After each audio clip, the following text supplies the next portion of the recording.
மதச்சார்பற்ற முற்போக்கு கூட்டணி சார்பாக ஒன்றிய அரசை கண்டித்து கண்டன ஆர்ப்பாட்டம் நடைபெற்றது.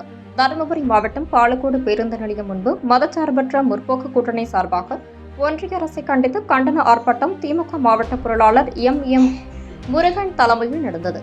பேரூராட்சி தலைவர்கள் பி.கே. முரளி, எம்.ஏ. வெங்கடேசன், ஒன்றிய செயலாளர்கள் முனியப்பன், அன்பழகன், ஆனந்தன், தொகுதி பொறுப்பாளர் அரியப்பன் ஆகியோர் முன்னிலை வகித்தனர்.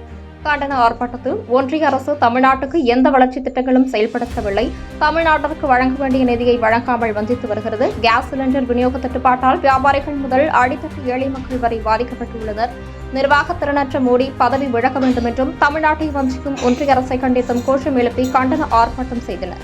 இந்த கண்டன ஆர்ப்பாட்டத்தில் காங்கிரஸ், விசிக, தேமுதிக, கோமதேக, கம்யூனிஸ்ட், தவாக, தமுக உள்ளிட்ட மதச்சார்பற்ற முற்போக்கு கூட்டணி கட்சியைச் சேர்ந்த கட்சி நிர்வாகிகள், தொண்டர்கள், பொதுமக்கள் திரளாக கலந்து கொண்டனர்.